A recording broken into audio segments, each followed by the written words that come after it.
Welcome everyone to This Is It. I'm your man, Corey Roy, and I am coming back here and I'm so excited. I'm telling you, I called it and I knew it. Spider-Man has now beaten Avatar to become the third highest grossing movie domestically. Phenomenal, absolutely phenomenal. I mean, doing this during a pandemic is like unprecedented. I've never heard anything like this before. And Spider-Man No Way Home has done it. It is now taken the #3 spot. Look at the numbers. The numbers speak for themselves. Right at the top, look, you already know Star Wars The Force Awakens at 936 million. Then you have Avengers Endgame at 858 million. And there you have it at #3, Spider-Man No Way Home at 764 million, beating Avatar by $4 million this past weekend. I mean, it eclipsed it. I'm telling you, the wheels on this movie is groundbreaking. I've never seen anything like it before. And Avatar, look, Avatar had that spot and nobody ever thought any of these movies was going to take it. Star Wars, The Force Awakens took the top spot. Avengers Endgame came close at the #2, but who would have ever thought that Spider-Man No Way Home would have ever beaten Avatar to become the third highest grossing movie domestically? And of course, you know, Avatar now at #4, which pushes Black Panther down to #5. But hey, I'm still cool that Black Panther is in the top 5. My favorite superhero of all time, Spider-Man, is in the top 3. Congrats to Spider-Man. This is absolutely amazing.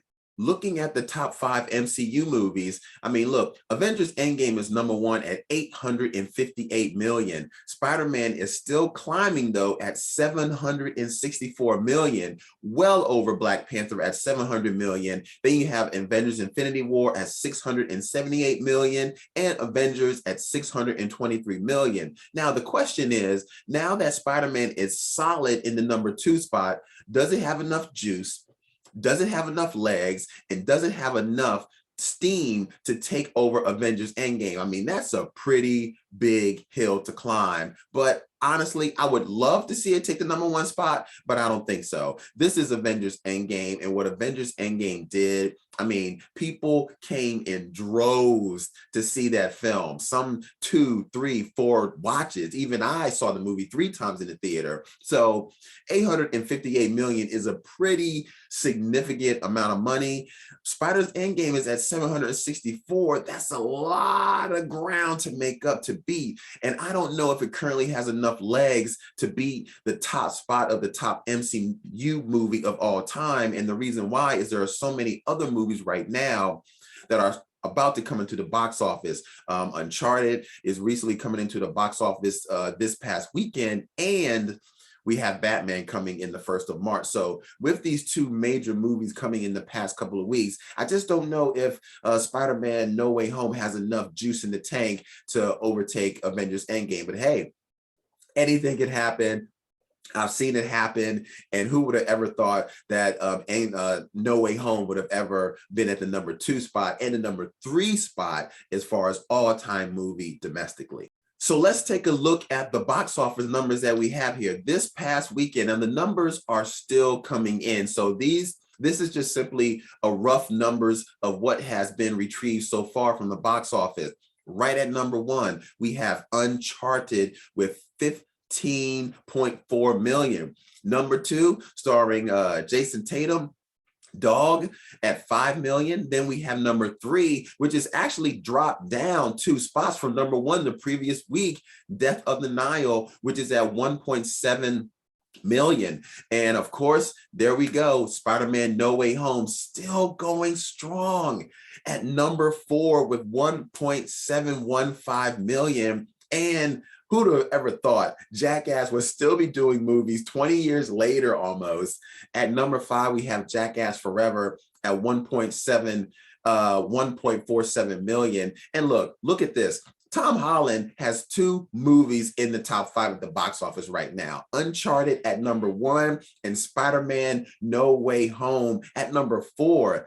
This is really phenomenal. I mean, yo, he's on a roll right now. This is really great. I'm really excited to see what's going to happen. The fact that Spider-Man No Way Home is currently number 4. Will it still be in the top 5 the next couple of weeks with Uncharted and the Batman coming into the mix? Is really hard to say. But look, the fact that it's still making 1.7 million at this stage in the game is absolutely phenomenal. I do feel it's still going to climb up the charts and work to get to that number 2 spot. But I'm not quite sure it was going to take the number 2 spot of all-time movie domestically. But hey, you got to give it up for Tom Holland. He's got 2 movies in the top 5 this weekend. And as I said, the numbers are still coming in. But as of right now, Uncharted is tracking at number 1 at 15.4 million.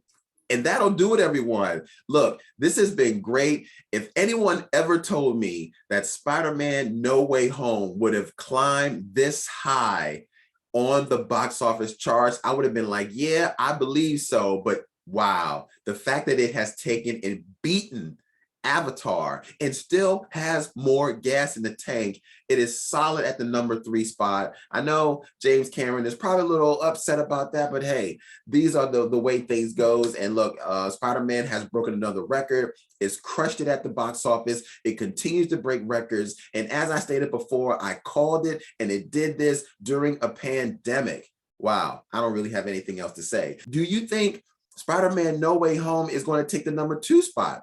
Do you think Uncharted is going to be at number 1 over the next few weeks? Do you think that Batman is going to come swing the vote and Uncharted is going to go to number 2? Do you think eventually Spider-Man No Way Home is going to make it at number 1, topping Star Wars The Force Awakens? I honestly really don't believe so, because The Force Awakens, that's really high up on the charts. But hey, whatever your thoughts are, please leave them in the comments below. Let me know. And as always, my name is Corey Roy. You can find me all over the interwebs at CoreyRoy_. Thank you all so much for watching, and catch me on this episode. You will always see me here on the next episode. Peace. You can get with this, or you can get with that.